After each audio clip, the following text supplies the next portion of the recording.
सास, माँ, बहू और बेटी। नहीं नहीं, ये कहानी इन सारे के सारे रिश्तों की नहीं, बल्कि 2 रिश्तों में ही सभी रिश्तों के होने की है।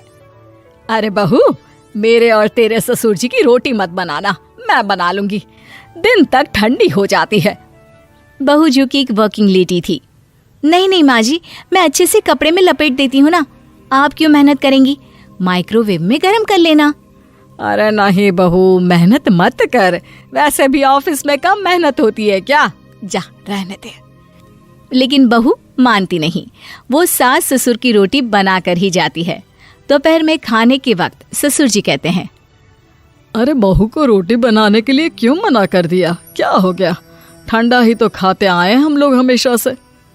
अरे वो क्या है ना, सुबह ऑफिस जाती है, घर का सारा काम करने में वक्त लग जाता है, अरे थकती है वो अलग, तो मैंने सोचा बहाने से ही थोड़ा कम काम करवाऊं। ससुर मुस्कुरा रहे होते हैं। यह तो अच्छा है, बहू को समझना जरूरी है।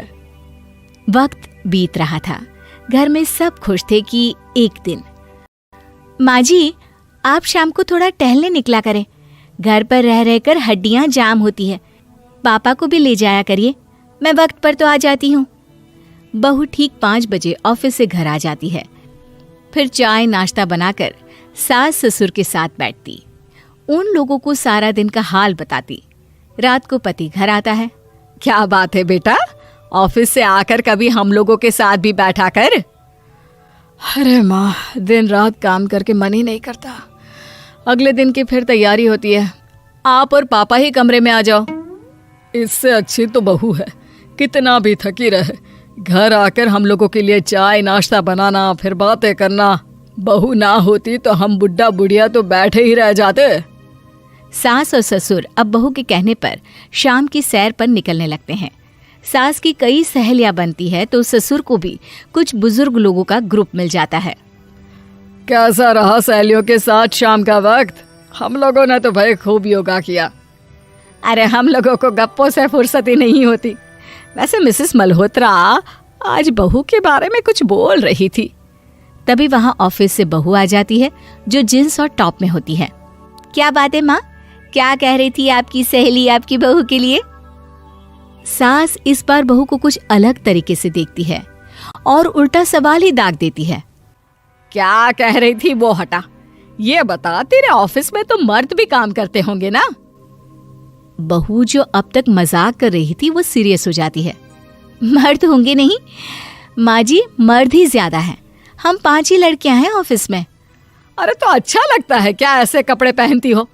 कल से तुम ना साड़ी पहनकर ऑफिस जाना, और हाँ, शाम का नाश्ता थोड़ा जल्दी बनाया करो, नाश्ता बनाकर बाद में ही ऑफिस के कपड़े चेंज करने जाना। बहू को समझ में नहीं आता कि सास को हो क्या गया है, लेकिन वो कुछ नहीं कहती, सीधे किचन में जाकर चाय नाश्ता बनाती है और सास ससुर को दे देती है। अगले रोज बहू ऑफिस के लिए तैयार होती है तो खूब सुंदर सी साड़ी पहनती है और ऑफिस के लिए निकलने से पहले सास और ससुर के पैर छूती है और निकल जाती है। क्या बात है, आज मेधा के ऑफिस में लग रहा है कोई फंक्शन है। अच्छा, पता नहीं, मुझे तो बताया नहीं, वैसे तो सारी बात करती रहती है। अरे देखा नहीं कैसे साड़ी पहनकर जा रही थी? अरे वो तो मैंने ही बोला है उसे। अरे अच्छा लगता है क्या रोज रोज ऐसे सूट या जींस में जाना? बहू हो, बहू बनकर रहो, और आप भी ना मेधा मेधा मत किया करिए, बहू बोला करिए, सर पर चढ़ जाएगी तो दिक्कत हो जाएगी। सास अब बहू को बहू जैसा रखने लगती है, हर बात पर रोका टोकी, हर बात पर ताने। क्या बात है, आजकल लेट आ रही हो ऑफिस से? अरे चाय के लिए भी देर हो जाती है, हम लोग फिर पार्क में भी देर से पहुंचते हैं। सभी की बहुएं वक्त से चाय नाश्ता करा देती है अपने सास ससुर को, बस एक तू ही है जो उस वक्त ऑफिस से निकलती है। माँ जी, वो एक रास्ता पुलिस वालों ने न जाने क्यों बंद कर रखा है, जिसके कारण ट्रैफिक ज्यादा हो जाता है। मैं कोशिश करूंगी कल वक्त से पहले ही निकल जाऊं। ससुर देख रहे होते हैं कि बहू अब परेशान सी रहने लगी है। एक रोज, मेधा, बेटी मेधा। जी पिताजी। बेटा देख जरा कौन सी टी शर्ट अच्छी लग रही है। वो क्या है ना, शाम को सब बदल बदल कर टी शर्ट पहनते हैं, मैं भी सोच रहा हूँ कि आज कुछ अच्छा सा पहन कर जाऊं। हाँ पिताजी, ये सही है। ये लाल वाली ना बहुत जचेगी आप पर।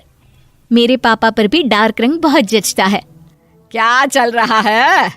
अरे ससुर के सामने घूंघट तो छोड़ो, ऊपर से रंग बताया जा रहा है टी शर्ट का। अरे बहू, कोई संस्कार दिए नहीं है क्या तेरी माँ ने? बहू इस बार बहुत निराश हो जाती है। वो वहां से तुरंत अपने कमरे में चली जाती है। अब बहू घर का सारा काम करती, ऑफिस जाती, लेकिन साड़ी और सर पर पल्ला लेकर। एक बार पड़ोसन उनके घर आती है। वाह सुमित्रा बहन, बहू का तो रूप ही बदल दिया। ठीक किया, बहू बहू जैसी ही अच्छी लगती है। अच्छा चलती हूँ मैं।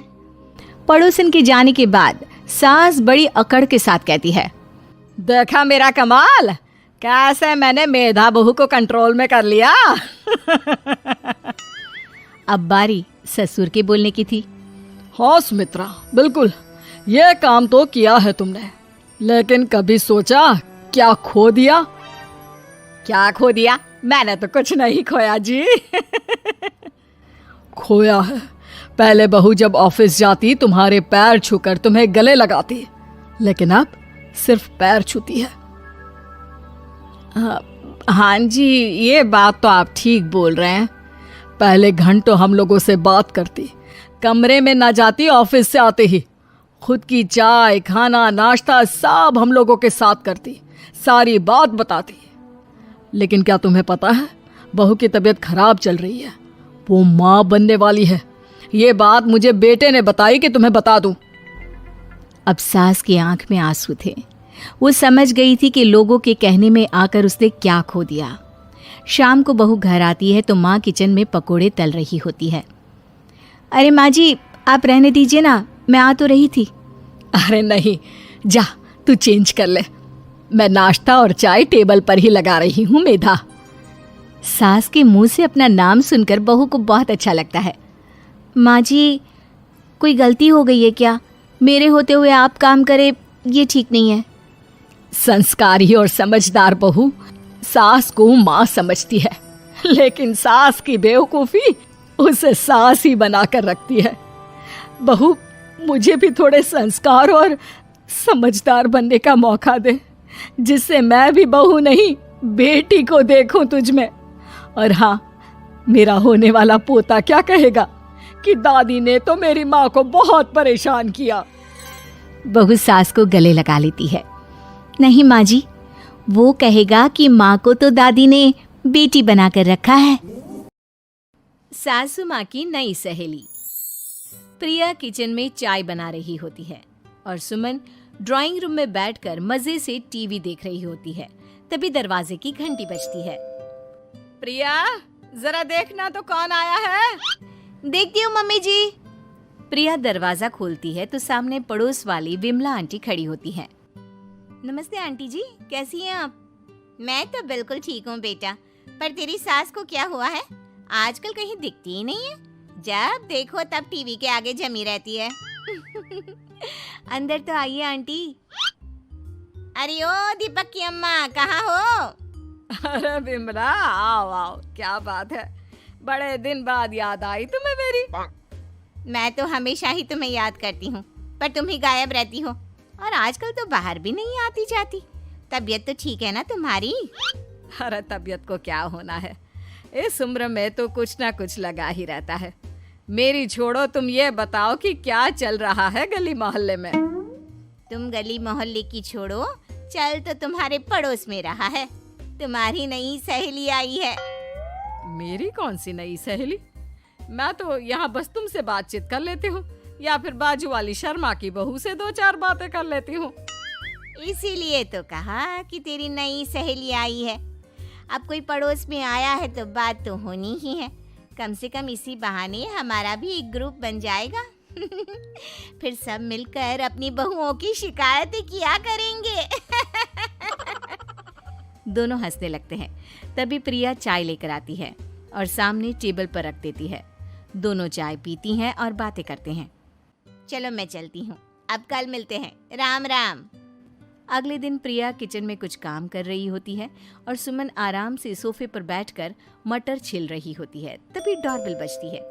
प्रिया दरवाजा खोलती है तो सामने उनकी नई पड़ोसन खड़ी होती है। जी आप कौन? मैंने पहचाना नहीं। नमस्ते बेटा, मैं शारदा। आपके बगल वाले घर में अभी 2-4 दिन पहले ही शिफ्ट हुए हैं। ओह अच्छा अच्छा अच्छा, नमस्ते आंटी, अंदर आइए ना आप। देखिए तो मम्मी जी आज कौन आया है। इतना कहकर प्रिया किचन में चाय बनाने चली जाती है। नई पड़ोसन को घर पे देखकर सुमन थोड़ा हैरान हो जाती है। नमस्ते बहन जी, मैं शारदा, आपकी नई पड़ोसन। अच्छा अच्छा, आप हैं हमारी नई पड़ोसन। आइए आइए, और बताइए कैसी हैं आप? जी बिल्कुल ठीक हूँ। वो दरअसल घर पर छोटी सी पूजा रखवाई थी, बस उसी का प्रसाद देने चली आई। सोचा इसी बहाने नए पड़ोसियों से भी मुलाकात हो जाएगी। ये तो बहुत अच्छा सोचा आपने। सुमन प्रिया को आवाज लगाती है। अरे ओ बहू, जरा चाय पानी का तो आके पूछ लो। ये आजकल की बहुएं भी ना, जब तक बोलो नहीं तब तक कुछ नहीं करेंगी। आई मम्मी जी। प्रिया चाय लेकर आती है। दोनों बैठकर चाय पीती हैं और खूब सारी बातें करती हैं। अच्छा बहन जी, अब मैं चलती हूँ, फिर मिलते हैं। अब तो आना जाना लगा ही रहेगा। शारदा के जाने के बाद प्रिया किचन से बाहर आती है। क्या बात है मम्मी जी, आप दोनों को देखकर तो लगा ही नहीं कि पहली बार मिल रही हो। आप दोनों तो बिल्कुल बिछड़ी हुई सहेलियों की तरह बातें कर रही थी। अरे जब दो औरतें मिल जाती है ना, तो बातें अपने आप ही निकल आती है। अब तू अपने काम पर ध्यान दे, बातों पे नहीं। ऐसे ही कुछ दिन बीत जाते हैं। अब सुमन और शारदा अच्छी सहेलियां बन गई होती हैं। दोनों एक साथ मंदिर जाती, मार्केट जाती और कभी कभी तो विमला भी इनके साथ मिलकर खूब हंसी ठिठोली करती। एक शाम तीनों बैठकर सुमन के घर पर चाय पी रही होती हैं कि तभी बहुत तेज बारिश शुरू हो जाती है। सुमन जोर से प्रिया को आवाज लगाती है। प्रिया, ओ प्रिया, देख कितनी तेज बारिश हो रही है। जाके छत से सारे कपड़े ले आ, नहीं तो सब भीग जाएंगे। सुमन 2 बार आवाज लगाती है, लेकिन प्रिया का कोई जवाब नहीं आता। शायद प्रिया कुछ काम कर रही है, इसीलिए कुछ जवाब नहीं दे रही। अरे काहे का काम, आराम फरमा रही होगी महारानी। तभी प्रिया बीमार हालत में अपने कमरे से बाहर निकलती है। हाँ मम्मी जी, क्या हुआ? मेरी तबीयत थोड़ी ठीक नहीं है ना, इसलिए आग लग गई। अरे सारे कपड़े भीग गए और तुझे सोने से फुर्सत नहीं है।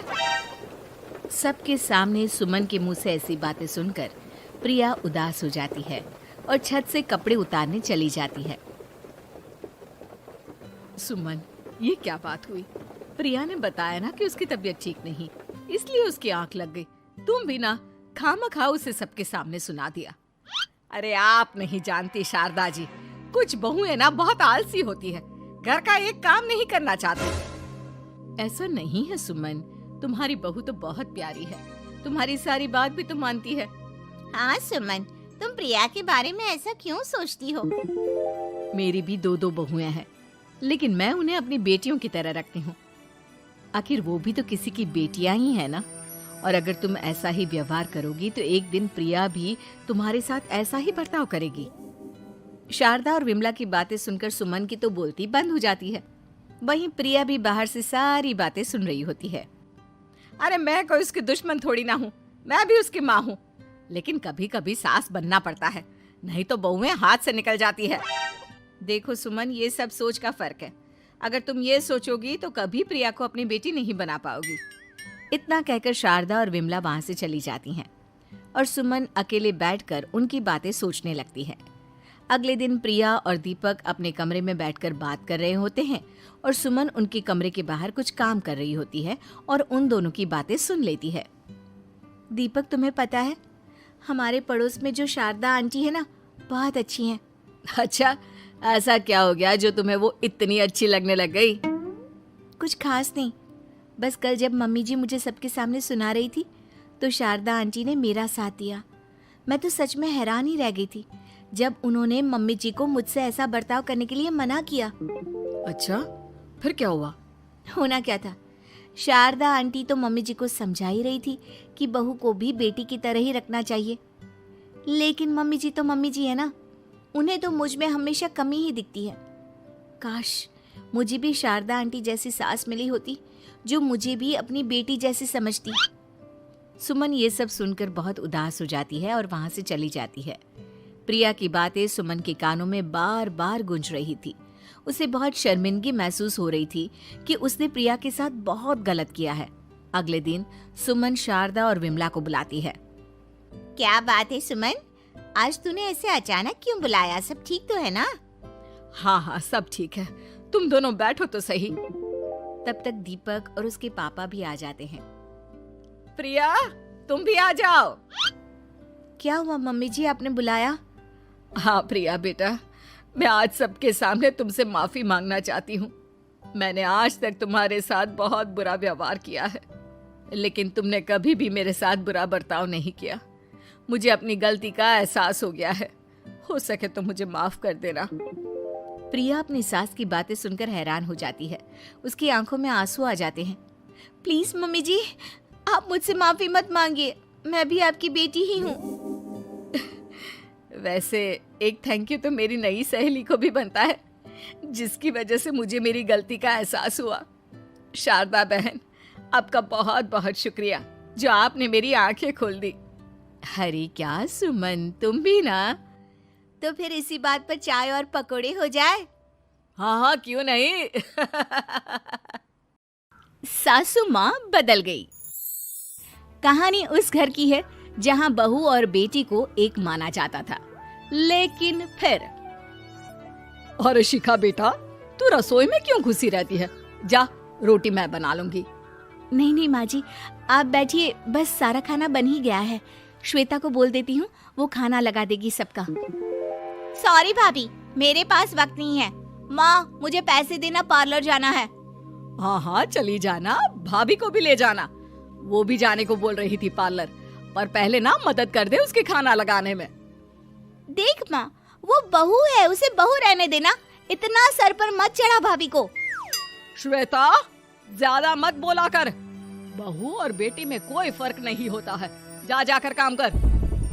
ननद को माँ का भाभी से इस तरह प्यार करना बिल्कुल अच्छा नहीं लगता। वो बार बार किसी न किसी तरह माँ को भाभी के खिलाफ भड़काती रहती, लेकिन कोई फायदा ना होता। एक रोज, अरे बेटे किशन, जा बहू को कहीं घुमा कर ला, सारा दिन घर में काम करती रहती है। हाँ हाँ माँ, हम लोग जा रहे हैं ना गोवा। अच्छा जी, भाभी ने तो हमें बताया भी नहीं। वैसे तो सारी पंचायत करती है, ये गोवा वाली बात क्यों छुपा गई हमसे? अरे क्योंकि उसे खुद नहीं पता था बहन, मुझे टिकट सस्ती मिल रही थी तो मैंने बुक कर दिया। हाँ शिखा, पैकिंग कर ले, संडे हम जा रहे हैं गोवा। दोपहर में शिखा पैकिंग कर रही थी कि सास आ जाती है। ये क्या बहू, साड़ियाँ? अरे गोवा जा रही है घूमने या फिर शादी में मायके हैं? माँ जी, ऐसा कुछ है ही नहीं, समझ में नहीं आ रहा क्या रखूं कपड़े में। अरे तेरी और श्वेता की साइज तो एक ही है, उसके कुछ मॉडर्न कपड़े ले ले, आकर लौटा देना। हाँ माँ जी, ये ठीक रहेगा। शिखा श्वेता के पास जाती है और उससे कपड़े मांगती है। ना जी ना, मैं अपने कपड़े ना दूं, वैसे भी फैल जाएंगे मेरे कपड़े, बहुत महंगे वाले हैं। शिखा मुंह लटकाकर कमरे में आ जाती है तो सास कहती है, चल तैयार हो जा, तुझे मैं शॉपिंग करा कर लाती हूँ गोवा की। बस फिर क्या था, सास बहू निकल जाते हैं मार्केट और एक से बढ़कर एक ड्रेस खरीद कर घर आते हैं। पहले बता देती कि नए कपड़े दिलाने वाली है भाभी को, तो मैं अपने ही दे देती ना भाभी को, मुझे दिला देती नए कपड़े। देख श्वेता, परिवार का मतलब सबके साथ रहना होता है, ना कि सिर्फ अपना सोचना।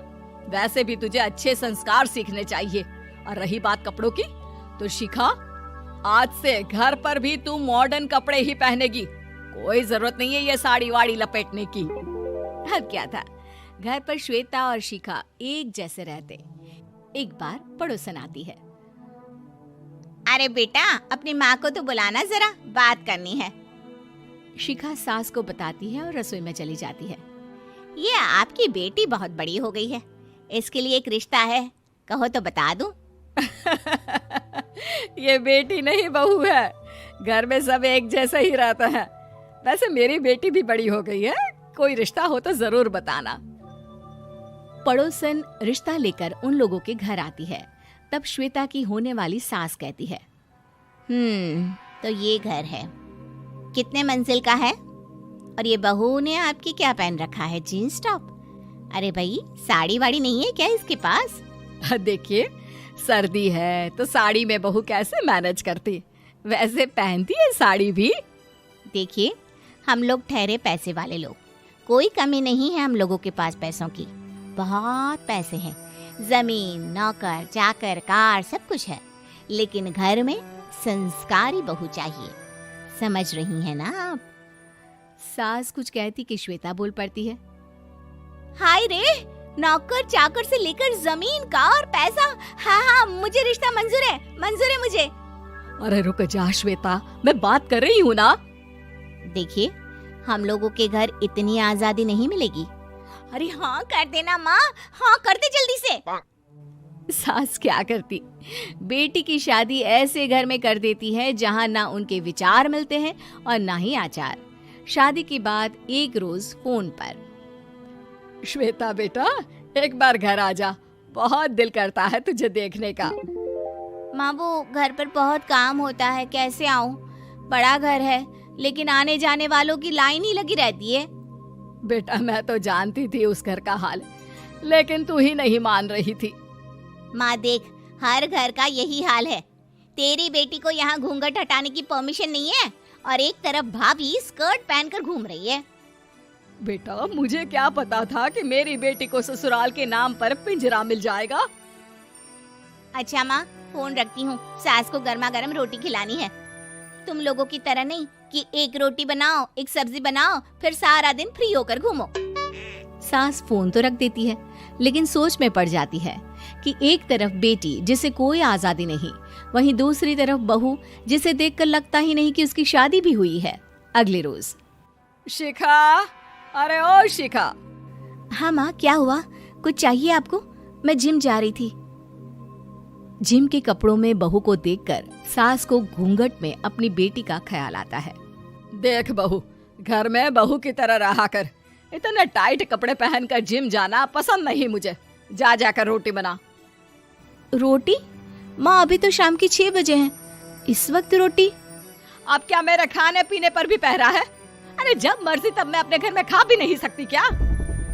बहू को अजीब लगता है। वो समझ नहीं पाती कि जो सास कल तक इतनी सपोर्टिव थी, उन्हें अचानक से क्या हो गया। वो किचन में जाती है, गरम रोटी के साथ 2 तरह की सब्जी, रायता, सलाद सब लेकर सास के पास आती है। माँ जी, खाना। इतना सारा खाना? राक्षस समझा है क्या मुझे? रोटी मांगी थी मैंने गर्मा गर्म बस। पर माँ जी, रोटी खाती किससे आप? सब्जी तो बनानी थी ना। अरे भूख मर गई मेरी तेरी बहस से। जा जाकर काम कर, अंदर पूरी रसोई साफ कर। बहू अंदर चली जाती है। थोड़ी देर में श्वेता घर आती है। अरे शिखा, जल्दी से चाय ला, पकवान बना, मेरी बेटी आई है। अरे नहीं नहीं माँ, ड्राइवर बाहर खड़ा है, मैं तो घर का कोई सामान खरीदने के बहाने यहाँ आ गई हूँ, मुझे जाना होगा। अरे बेटा, पर कितने दिनों बाद देख रही हूँ तुझे, रहने आ जाना 2-4 दिन के लिए। आ जाऊंगी माँ, जब मेरी सास मरेगी तब। मैं तो रोज मन्नत मानती हूँ कि मेरी सास मर जाए तो अच्छा है। अच्छा चल, जा रही हूँ माँ। हे भगवान, कैसे कैसे दिन देखने पड़ रहे हैं मेरी बेटी को। सास अंदर जाती है, जहाँ श्वेता की जिम वाली सहेली का फोन आया होता है। क्या बात है, आज जिम नहीं आई? अरे पता नहीं यार, आज माँ को क्या हो गया अचानक, पर खैर कोई नहीं, लगता नहीं कि मैं अब जिम आ पाऊंगी। शिखा स्पीकर पर बात कर रही थी, जिसे सास सुन रही थी। यार, ये सास ना होती ही ऐसी है। मैं तो कहती हूँ बुढ़िया जल्दी मरे और तू आराम से जिए। शिखा को सहेली की बात पर गुस्सा आ जाता है। माँ के मरने की कौन सा बच्चा दुआ मांगता है मोहिनी? आगे से ऐसी बात मेरे सामने मत करना। हमारे घर की शोभा ही माँ है। क्या हुआ जो थोड़ी सख्ती दिखा रही है? उसमें भी कोई ना कोई उनकी भलाई ही होगी। मैं तो कहती हूँ भगवान मेरे जैसी सास सबको दे, जो सिर्फ माँ की तरह है। सास वाली तो कोई बात ही नहीं है उनमें। सास ये बात सुन रही थी। उनकी आंख में आंसू आ जाते हैं कि क्यों वो बेटी की किस्मत में बहू को भी भागीदार बना रही थी।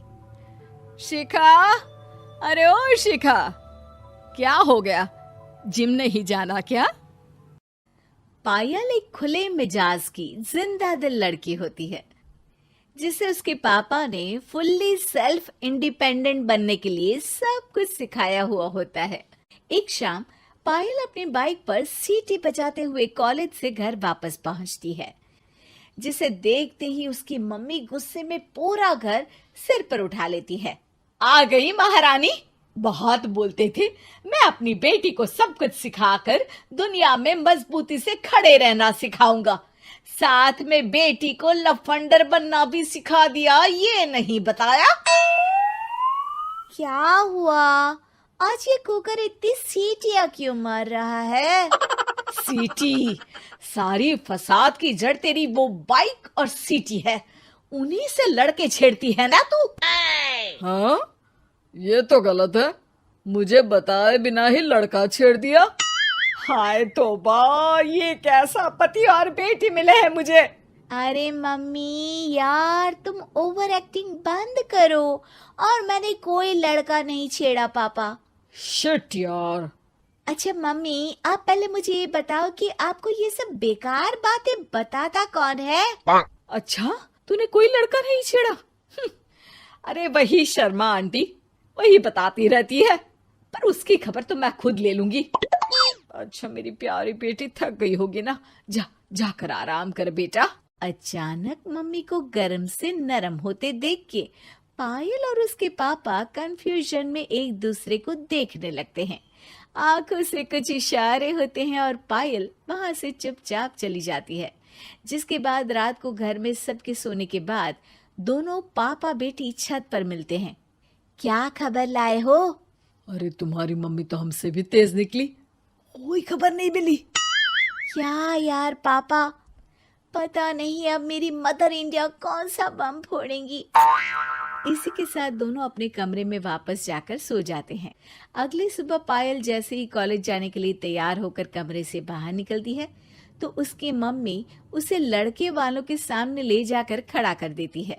जी, ये है मेरी बेटी पायल, थोड़ी चंचल है लेकिन बहुत नेक दिल और होशियार है। देखते ही देखते कुछ घंटों में पायल और शुभम का रिश्ता पक्का हो जाता है, जिसके कुछ दिनों बाद पायल शादी कर अपने ससुराल पहुंच जाती है।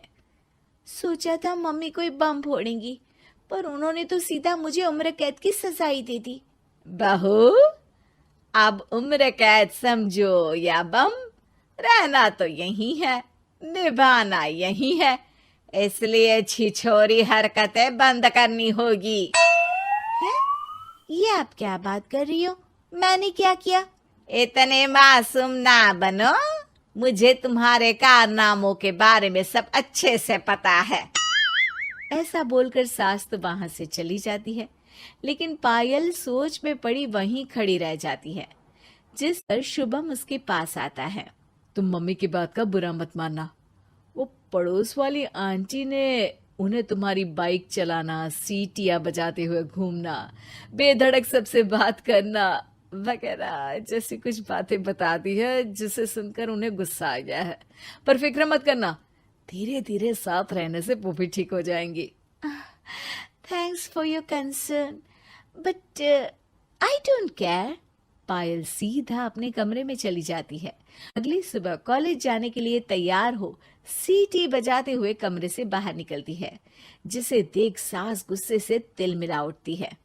महारानी, शादी के अगले ही दिन ये हीरोइन बनकर कहाँ चल पड़ी? और ये लफंगों की तरह सीटियां बजाना बंद करो। ये हमारा घर है, कोई सड़क नहीं जहां तुम आवारागर्दी करती घूमो। मम्मी जी, सीटी बजाने और कंफर्टेबल कपड़े पहनने से लोग कब से आवारा बनने लगे? इसी के साथ सास बहू का युद्ध शुरू होने ही वाला होता है कि शुभम वहां पहुंच जाता है। माँ, उसका कॉलेज है इसलिए ऐसे तैयार हुई है। और पायल, तुम भी माँ को समझने की थोड़ी कोशिश करो ना प्लीज। सिचुएशन संभालकर शुभम और पायल घर से निकल जाते हैं। इसी तरह दिन बीतने लगते हैं, जिससे सास बहू की लड़ाइयों के बीच शुभम पिसता रहता है। लेकिन साथ ही वो दोनों एक दूसरे की आदतों को अपना भी लेती हैं। पर पायल का सीटी बजाना सास को आज भी नागवारा ही होता है। आसमान गिर जाएगा, धरती फट जाएगी, पर इसकी सीटी ना जी ना, कभी बंद नहीं होगी। अरे मम्मी जी, जब आप मेरे कुछ बोले बिना सीटी से ही समझ जाती हो कि मैं क्या बोल रही हूँ, फिर इसे बदलने की क्या जरूरत? यही तो हमारी यूनिकनेस है। पायल की बात से ज्यादा सहमत ना होते हुए भी सास हंस पड़ती है। उसी शाम पूरा परिवार घूमने जाने का प्लान बनाकर घर से निकल जाता है और उनके जाते ही घर में चोर घुस आते हैं और तभी वो सब भी दोबारा घर के अंदर आते हैं बाहर से। क्या यार पायल, एक शाम भी फोन के बिना नहीं रह सकती थी क्या? घर में ही तो फोन है, कहाँ चला जाता? अब जल्दी अंदर जाकर अपना फोन लाओ, मम्मी और मैं यहीं बाहर वेट करते हैं। ज्यादा बोल रहे हो, देखो अब और धीरे काम करूंगी। ऐसा बोलकर पायल घर के अंदर जाती है और बहुत देर तक बाहर निकल कर नहीं आती। अरे ये तो सच में जानबूझकर लेट करने लगी। चल कर देखते हैं ना। दोनों जैसे ही मेन डोर के नजदीक पहुंचते हैं, उन्हें पायल के सीटी बजाने की आवाज सुनाई देती है। हमें लेट करके खुद मजे से बैठी सीटियां बजा रही है। अरे गधे, ये मजा नहीं सजा है, जल्दी से पुलिस को फोन कर। माँ की बातों से कंफ्यूज्ड शुभम उसे देखता ही रहता है। सास खुद ही पुलिस को फोन कर देती है। कुछ देर बाद वो दोनों पुलिस के साथ घर के अंदर जाते हैं तो पायल एक कुर्सी पर बंधी होती है और सास को देखते ही दोबारा सीटी बजाने लगती है। सीटियों की दुकान फिर से शुरू हो गई तू? और क्या इन सबको कह रही है कि चोरा है चोरा है? तुझे कैद किया है, थोड़ा तो तरस खाकर डर हमसे। और प्यार से क्या बोल रहा है इससे? अरे इसके सर पर बंदूक लगा, ठोक दे इसको। अरे चल झूठे, तेरे पास तो हथियार है ही नहीं। सास की बात सुन वहां मौजूद सारे इंसान हैरान रह जाते हैं और पुलिस तुरंत उन चोरों को अरेस्ट कर लेती है। आपको कैसे पता कि इनके पास हथियार नहीं है? अरे सीटी नहीं तो बताया। सुंदर सुशील बहू। कामना जी अपने बेटे अमित के लिए लड़की ढूंढ रही थी, लेकिन कामना जी को कोई लड़की पसंद ही नहीं आती। उन्हें अपने लिए एक बहुत ही सुंदर बहू चाहिए थी। और फिर एक दिन कामना जी की पड़ोसन ममता उनके घर आई। अरे क्या हुआ कामना जी, अभी तक अमित के लिए कोई लड़की पसंद नहीं आई क्या? अरे क्या बताऊं ममता बहन, इतने रिश्ते देखे, किसी लड़की में कुछ पसंद नहीं आता तो किसी में कुछ। लेकिन आप ये तो बताइए कि आपको कैसी बहू चाहिए? अब मेरे बेटे अमित को एक सुंदर बीवी चाहिए और मुझे ऐसी बहू जो बहुत ही सुशील हो। अब मेरा मतलब घर के कामकाज करने में पूरी तरह से एक्सपर्ट। लेकिन कामना जी, आजकल की लड़कियां कहाँ घर के कामकाज करती है, और फिर लड़की सुंदर भी हो, घर के काम जानती भी हो। भाई ऐसा तो बहुत मुश्किल से मिलता है। वही तो सबसे बड़ी परेशानी है, लड़कियां देख देख कर थक गई हूँ, कुछ समझ में ही नहीं आ रहा आखिर मेरे बेटे की शादी होगी कैसे। वैसे कामना जी, मेरे पति के एक दोस्त है, उनकी बेटी माही बड़ी खूबसूरत है और घर के काम काज भी अच्छी तरह जानती है। आप कहे तो बात करूं उससे? अरे हाँ हाँ, क्यों नहीं, आप कह दीजिए, हम तो कल ही लड़की देखने जाने को तैयार हैं। अच्छा ठीक है, तो मैं घर जाकर बात करती हूँ। चलिए तो अभी चलती हूँ मैं। 2-3 दिन के बाद कामना जी ममता के पति के दोस्त की बेटी को देखने के लिए उनके घर जाती हैं। नमस्ते आंटी। अरे नमस्ते बेटा, कैसी हो? जी बिल्कुल ठीक हूँ। ये देखिए, ये सारी मिठाइयाँ हमारी माही ने खुद अपने हाथों से बनाई है।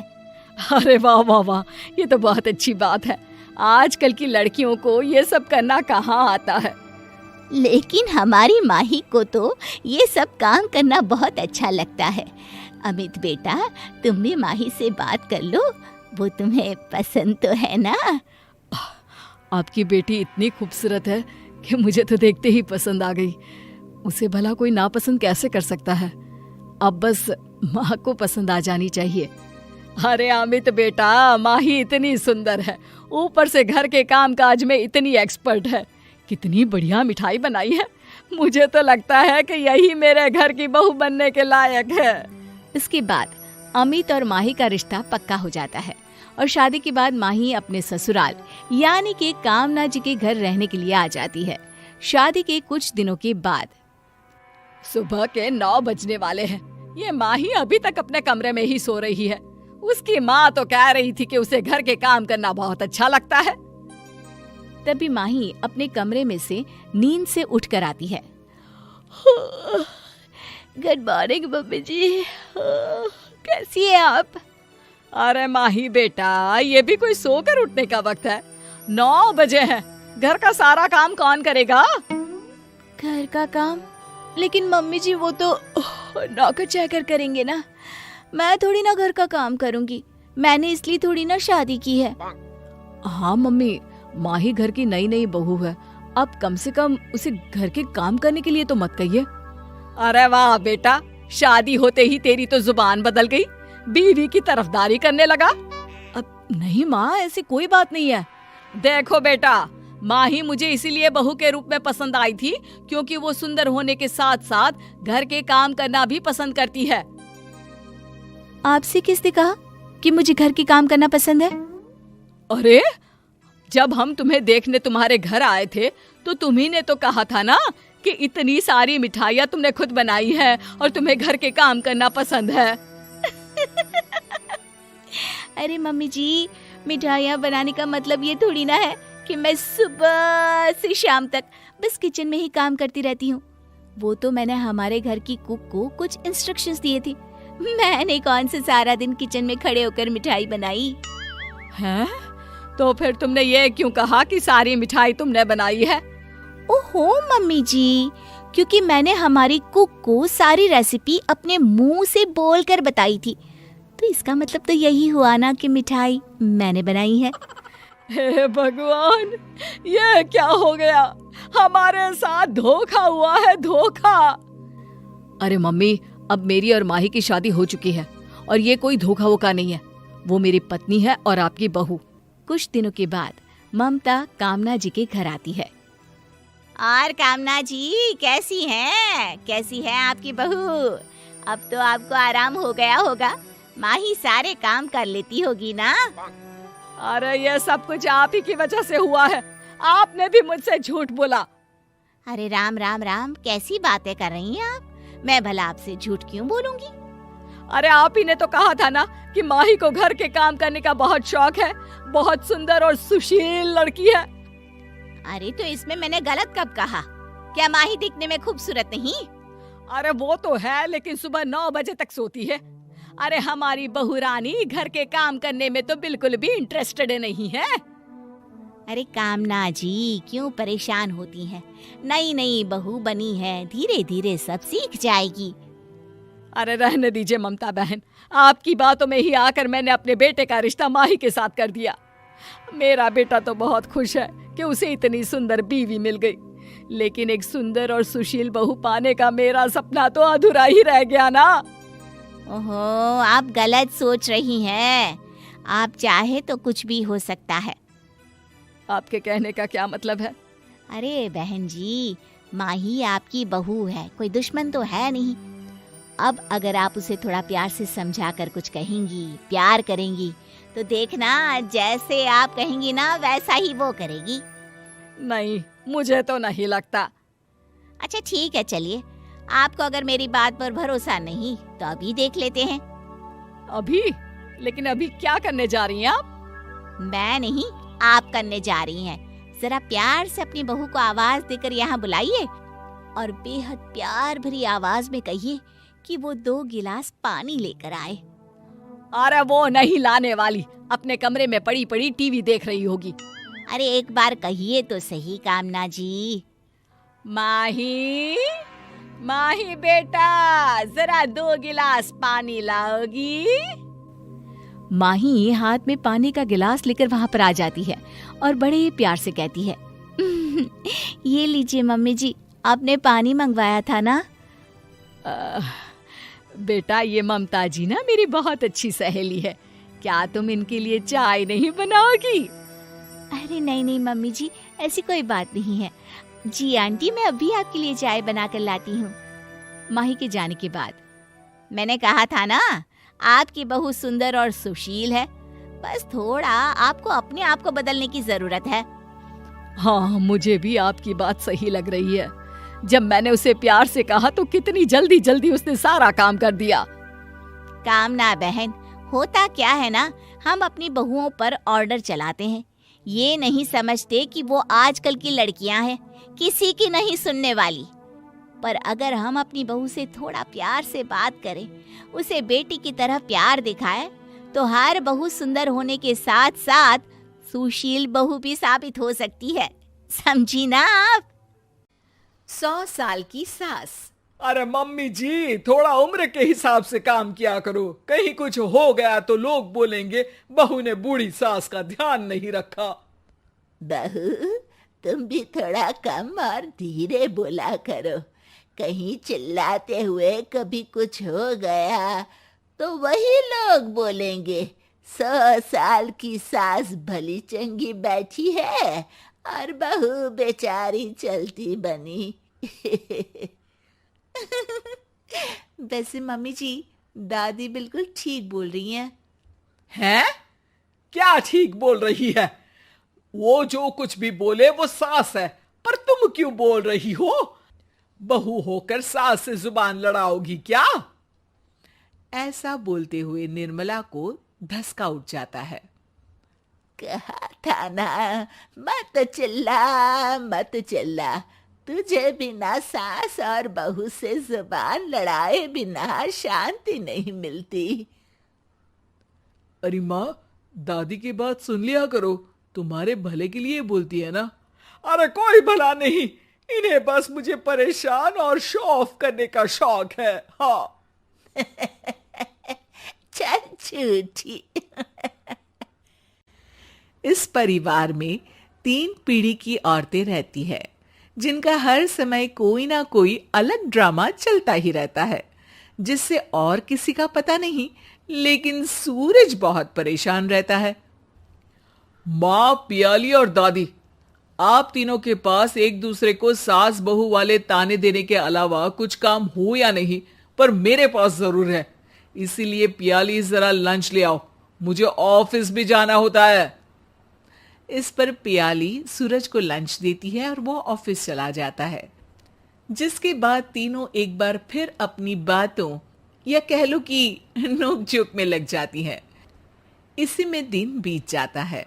रात को सूरज के साथ उसके दोस्त भी खाने पर आते हैं। पियाली, मेरे कुछ दोस्त आए हैं। सॉरी, अचानक प्लान बना तो बता नहीं पाया। तुम जल्दी से डिनर बना दो ना। अरे वाह रे आलसी माँ की आलसी बेटी, पहले बिना बताए दोस्तों को घर ले आओ, फिर बोलो जल्दी से डिनर बना दो। इतनी जल्दी है तो खुद बना लो। अरे माता, सब बाद में दिखा देना, अभी खाना बना दो ना प्लीज। ऐसा बोल के सूरज दोस्तों के पास जाकर बैठ जाता है और पियाली डिनर की टेंशन में अपनी सास के पास पहुंच जाती है, जो अपने कमरे में आराम कर रही होती है। मम्मी, सूरज अचानक दोस्तों को घर ले आए हैं, क्या करूं अब? कुछ ऐसा बताओ ना जो जल्दी बन जाए और सर्व करते हुए भी अच्छा लगे। अरे रेस्टोरेंट से मंगा ले, दोबारा परेशान मत करना, सोने दे मुझे। इतने में दादी सास भी वहां आ जाती है। वाह, आलसी का आइडिया भी उसी की तरह बेकार है। कोरोना में बाहर से खाना मंगाएंगे। बहू, तुम सो ही जाओ, वही काम अच्छे से कर सकती हो। चल पियाली, मैं बताती हूँ क्या करना है। इस पर दादी सास पियाली के साथ मिलकर सारे मेहमानों के लिए खाना बनाती है, जिससे उन्हें ज्यादा मेहनत भी नहीं करनी पड़ती और सबका पेट भी भर जाता है। दादी के इस आइडिया से पियाली और सूरज बहुत इम्प्रेस हो जाते हैं। दादी, क्या यही खाना आपकी इस उम्र में इतना एक्टिव रहने और एंडलेस लाइफ का राज है? वैसे दादी ने आज तक राज किसी को बताया नहीं। इन्होंने ससुर जी तक को नहीं बताया, तभी तो वो ऊपर पहुंच गए और ये अभी तक यही है। तेरी सास मेरे ऊपर पहुंचने का ही इंतजार कर रही है, पर इस आलसी का ये सपना पूरा नहीं होने वाला। क्यों जी, अमर होने का वरदान लेकर आई हो क्या? अमर का पता नहीं, पर लगता है तुझसे लंबा जरूर जी लूंगी। इससे पहले कि दोनों सास बहू में कोई बहस शुरू होती, पियाली बीच में बोल पड़ती है। ठीक है, आप दोनों लड़ क्यों रही हैं? हम तो चाहते हैं कि आप दोनों हमारे साथ हमेशा रहें। पियाली की बातों पर दोनों शांत हो जाते हैं और उनकी लाइफ पहले जैसे चलने लगती है, जहां दादी सुबह जल्दी उठकर कुछ न कुछ काम करते हुए पूरा दिन बिताती है, तो वहीं निर्मला और पियाली लेट उठने से लेकर धीरे धीरे आलस में काम करना और जब मर्जी सो जाने से अपना दिन बिताती हैं। एक दिन निर्मला की सहेली उनके घर आती है। अरे क्यों रे निर्मला, कैसे चल रही है जिंदगी? सब बढ़िया, बस ये बुढ़िया ऊपर जाए तो ज्यादा अच्छा होगा। अरे ऐसा क्यों बोलती हो? तुम्हें तो उनसे सीखना चाहिए, वो बहुत फुर्तीली हैं। मैं उन्हें रोज मॉर्निंग वॉक करते हुए देखती हूँ, और वहीं तुम और तुम्हारी बहू हैं जिन्होंने शायद सुबह का सूरज आज तक देखा ही नहीं होगा। सहेली की बात सुनते ही निर्मला भड़क कर चिल्लाते हुए पियाली और अपनी सास को वहां बुलाती है, जिनके साथ सूरज भी वहां आ जाता है, और ये सब देख सहेली वहां से चली जाती है। अरे सासू माँ, आपको हमसे क्या दिक्कत है? अब तो मेरी सहेलियां भी आपकी वजह से मुझे ताने देने लगी है। मम्मी जी, कुछ तो लोग कहेंगे, लोगों का काम है कहना, आप इग्नोर करो ना।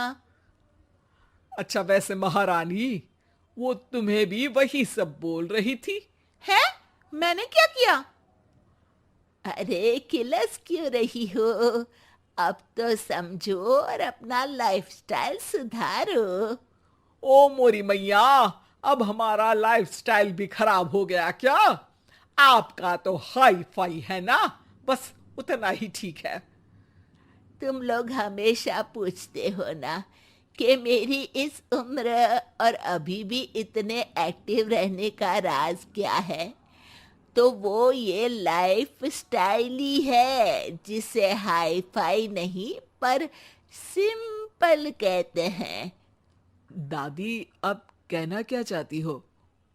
यही कि मैंने अपनी जिंदगी में बहुत किताबें पढ़ी हैं, जिनमें एक किताब से मुझे ये समझ में आया कि हम कितने गलत तरीके से जिंदगी जीते हैं।